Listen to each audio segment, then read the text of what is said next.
Ah, hello there. Just taking a trip down memory lane. Completely intentional, of course. I was in no way en route to the steam gardens of Staralon. Absolutely not. Anyway, yes, just admiring the collection of bits and bobs from days gone by. Except, of course, these are days gone by that you haven't seen yet, aren't they? Well, you've seen half of them. Myself and the wonderful Martha Jones getting tangled up with that resistance group, the Importunes. Now, the universe works in mysterious ways, and a lot of points in that adventure are now lost to time. Luckily, my old memory's good for a while yet, so settle down, everyone, and let's remind ourselves of where we are at the moment. Doctor, why are we doing this? Because this way the commander gets what she wants. Yeah, okay, but why are we giving her what she wants? We don't know anything about her. Which means, Martha, that we can trust her. Ah, this must be it. Hunt's fair. That's quite enough.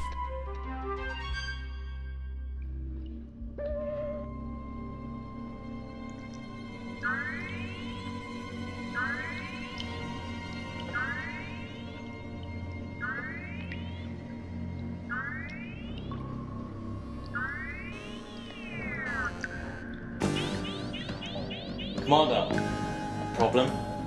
It must be guards. I knew I shouldn't have been so hopeful. Come on, we've got to get to the palace. Look, I realise it's a bit suspicious you found us here, but I promise there's a perfectly reasonable explanation. I bet you're the worthless scum trying to overthrow the Emperor, aren't you? No, that wasn't us. You must be thinking of some other worthless scum. Not that it matters, of course. All intruders are executed, wherever they're from.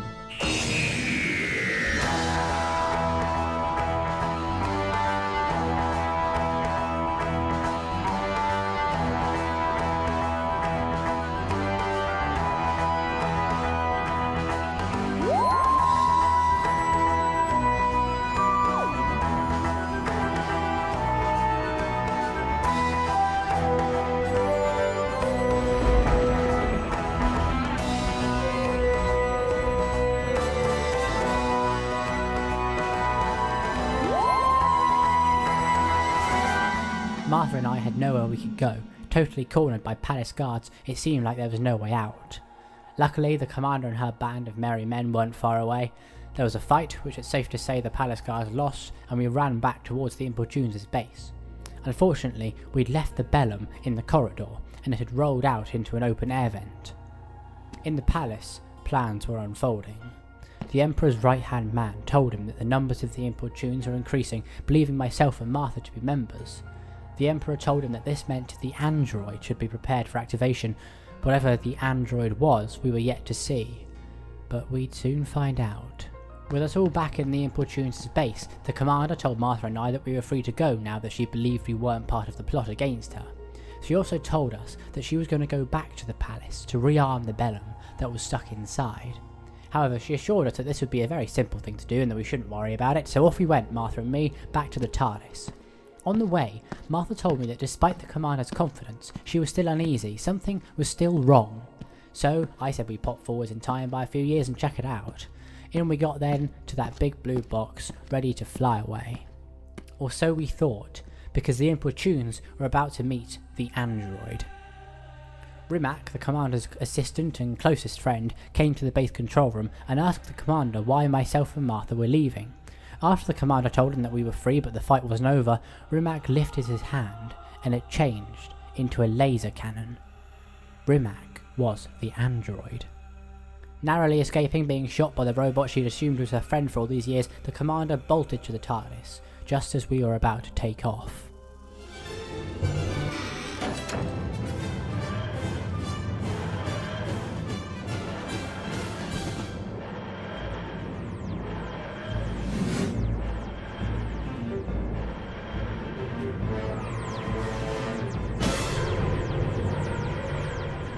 Doctor, it's Rimac. Something's happened. I don't understand. Hello, Commander. He's going to be out there, waiting for us. We'll not be able to leave without running into him. Trust me, you'd be surprised. Don't count on it, Miss Jones.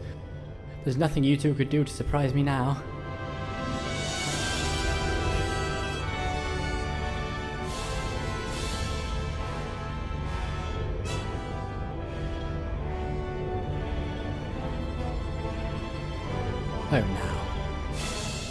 That's just silly.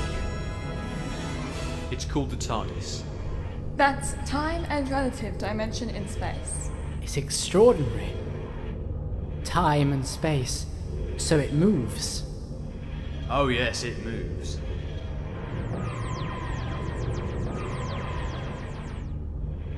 Could you take me to the palace? I don't need you to come in, or even stay, but you could get me there. Coming right up. Don't be silly. We're coming with you. Then you can come out with us. No, don't trouble yourselves, just leave me there. Is there a reason why you don't want us coming in, Commander? Of course not, I just don't want you slowing yourselves down. It's no trouble, really. I'll take the TARDIS into the palace, but we'll wait here. If you must, but on no account follow me. If you say so. I landed the TARDIS, pretty excellently if I may say so, in the corridors of the palace, waiting with Martha for the Commander to return. In that dreary old palace, the news of the android's failure to kill Commander Wick had reached the Emperor, who was, let's say, not best pleased. It was also here that the Emperor learned that the transmitter boosting the kill signal to the android was unstable, and that if anything was to happen to it, the robot might go back to acting as a human again, permanently.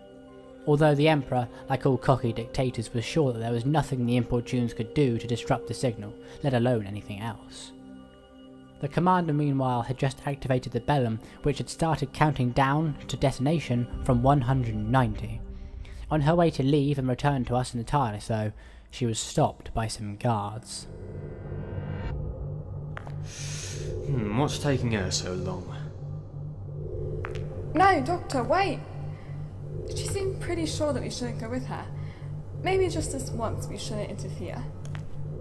Always do what you're best at, Martha, as another wise man once said. You can't surprise me anymore, you know that. Martha Jones, I wouldn't have it any other way. Come on. There was a minute left until the bellum was set to detonate. Myself and Martha had found the Commander cornered by the guards and we couldn't get to her, so we stayed a corridor's length away. It was then that the Commander, ever one to pick her moments, told us that she had lied about the bellum's ability to not damage living matter. Not only that, but it also needed someone directly next to it to detonate. I knew what me and Martha had to do. There was only one thing we could do. We had to leave. And with only 20 seconds left until detonation, we had to do it quickly. With more guards on the way, and nowhere near enough time to get the Commander out, I could only shout thank you to her, before we had to run. On the way out, I just about heard the Commander say to herself, "You did good, Carmen." We'd almost made it back to the TARDIS in a time that would make Usain Bolt jealous when we heard an ear-splitting crash and were thrown into the blue box by a tremendous shockwave.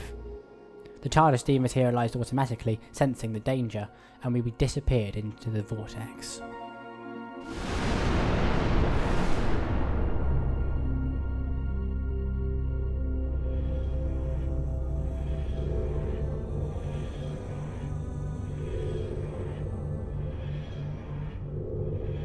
You alright? Yeah, I think so. The Commander? Organic matter, she said she lied about. I think she's just saved our lives. By sacrificing her own. Although originally planning for us to sacrifice ours. I'd say we must have made quite the impression for her not to want us dead. So, what happens next? What about history? Oh, I did a bit of reading when you were having a kip there. According to the Atrian records, the Emperor somehow survives the explosion, but is jailed for the rest of his life. The people put a new government in place, happy ever after. And I'll tell you something else. I think that's how today was always going to happen. You knew what was going on? No, but as soon as we stepped from the TARDIS, it felt different. And I remember the legends I'd heard as a child about Atria mentioned revolution at the hand of two strangers. I think we wandered into a fixed point in time. A fixed point? So, we couldn't have changed it? I don't think so. We had a part in the history, though. Sometimes that's better than changing it, don't you think? I suppose. Maybe I'll even get used to that one day. Until then, Doctor, where next? Oh, I know somewhere restful, which I think is what we need. Some people say it's the most tranquil place in the universe. How do you fancy a break to the Eye of Orion? Sounds good to me.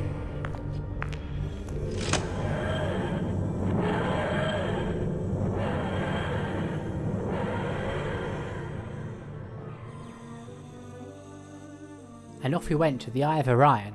And what a nice time we had. You know, it's become quite the tourist attraction now, and there's this shop run by Sentient Crystals that sells pottery sculpted out of non-sentient crystals, which does pose some rather deep moral question. Ah, right. Sorry, I better be off. The TARDIS gets rather bored when I'm telling stories rather than living them. Although there's nothing wrong with telling stories, of course. Don't think that just because this old blue crump says so. Right, yes, okay. I hope you enjoyed that little tale, just one of the many scrapes I find myself in. Luckily I had Martha there, really. She was ever so good at keeping me on track, even if I didn't realise it at the time. Bye bye!